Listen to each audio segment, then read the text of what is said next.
We pointed out that the most important surah of the Quran for the study of Islamic eschatology is Surah Al-Kahf of the Quran.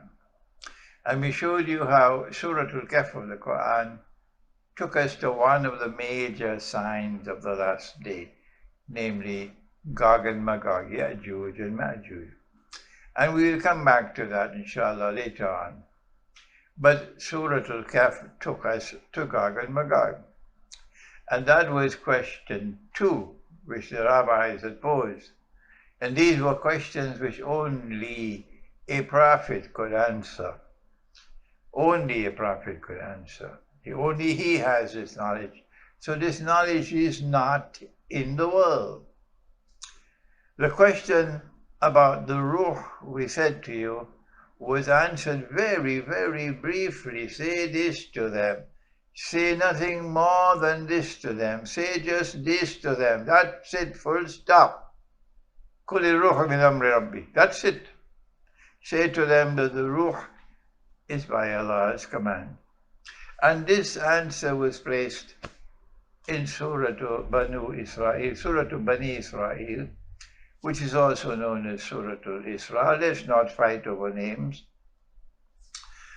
And then we said to you, on both occasions, question 1 and question 2, the divine method was to first repeat the question and then answer it.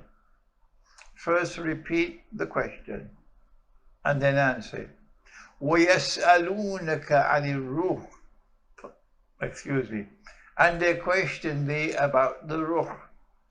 وَيَسْأَلُونَكَ عَنْ ذِي الْقَرْنَيْنِ. And they question you about Zulqarnain. But when it came to the third question, Allah subhanahu wa ta'ala did not repeat the question. The reason why he did not repeat the question was because, number 1, he wanted this subject to remain under wraps. He did not want it to become outwardly visible. And number 2, because the question did not go directly to the target of Dajjal. They were going about it through a roundabout way.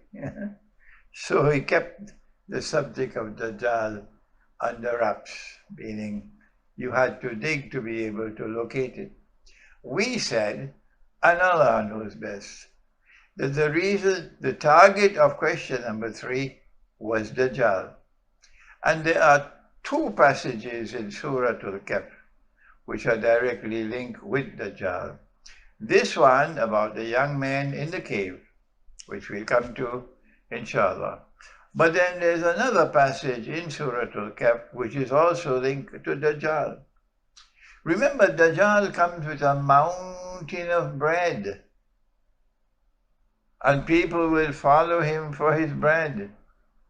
Why do you think there's such a huge population of Pakistanis in Britain? Why are there so many Pakistanis in the United States and Canada and Australia? So many Bangladeshis in the Gulf and in Pakistan and India, in Britain and in the United States. What do you think they're doing there? The overwhelming majority are there for the bread. Dajjal comes with a mountain of bread, and people will follow him for his bread, said the Prophet alayhi salatu wasalam. In other words, what Dajjal does is that he concentrates wealth among some people and make them the leaders of mankind. And he gets the rest of mankind to come and work for them and be enslaved by them. And this brings us to the story in Surah Al-Kahf of the rich man and the poor man, which is the subject of today's talk. The Quran describes the rich man with 2 gardens, And these gardens have a river flowing between them, so there is natural irrigation. The gardens are fertile, and there is an abundance of crops, an abundance of produce. And this rich man who owned these gardens, he is arguing with the poor man. This is the argument. The argument in substance is, I am rich, so I'm a somebody. You're poor, you're nobody. When I pull up with my car, you see how many people come to open the door of the car for me? That's an indication that I'm a somebody. But the poor man gave him a warning. Be careful, says the poor man. When you enter into your garden, you should give thanks to Allah. You should give recognition of Allah that He is the one who is provided for you. Ma sha Allah, la quwwata illa billah.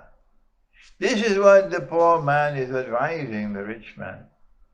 And then the poor man delivers a stunning rebuke. He says, look here, you think I'm poor, you see me poor, but Allah can change my condition. Allah can give me wealth and He can take away what you have. So be careful. And so said, so done. And this passage of Surah Al-Kahf is the mother of all warnings to modern Western civilization, which has accumulated the wealth of the world by hook and by crook, and which has no recognition of Allah. There is no such thing as la quwwata illa billah, not from modern Western civilization. And Western civilization looks down upon the rest of mankind as natives, scornfully for their poverty. But who made them poor? They don't have anything, the poor of the world. And listen to what the poor man said, the warning that he gave. And this is the warning which today must be given to the modern West, which is filthy rich.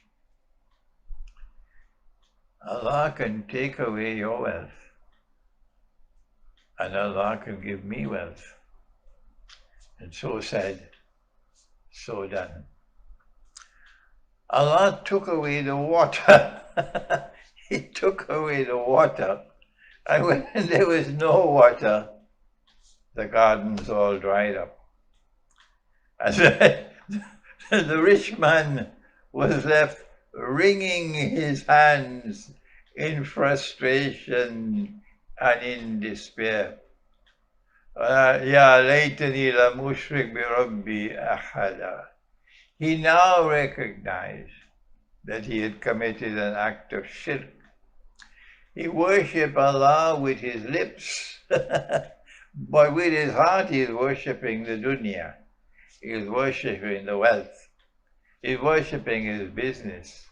If your business is more important to you than Allah, if your job is more important to you than Allah, if your freedom to travel and that your name should not be on a new fly list, that's more important to you than Allah. If your house is more important to you than Allah, your cattle and your goats and your sheep are more important to you than Allah, wait. فَتَرَبَّصُوا, and see what Allah can do with you. And the rich man now recognized that he had committed an act of shirk, because while with his lips he was worshipping Allah, with his heart he was not. With his heart he is worshipping his wealth, he is worshipping the dunya, and this is what Dajjal wants us to do. This is Dajjal's master plan, that he gets the rich to worship their wealth, and he gets the poor to worship the rich. We want to be like them. So they leave Pakistan and they leave Bangladesh and they leave Egypt and they leave Indonesia and they're gone to America. And we have made it. We are successful because we went to the United States. We got a good job. We made money. We were able to build a house. Oh my gosh, we've made it. But when it came to Salatul Jummah, we didn't have time for that. The job was more important than Allah. Yes, the wealth was more important than Allah.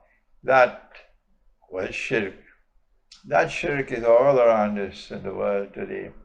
So there is a message for the poor, that Allah can take the poor man and make him wealthy. وَوَجَدَكَ عَائِلًا فَأَغْنَى. Oh Muhammad, Allah's blessings be upon you. We found you poor and we made you rich. There is a message of hope for the poor of the world today. The masses who are living in poverty, in Venezuela most of all, that Allah can turn the tide against them, and Allah can make you wealthy, and Allah can take away their wealth. And may Allah give us this faith and the strength and the courage and the patience to bear the trials of Akhir Zaman. Thank you. Wassalamu alaikum wa rahmatullahi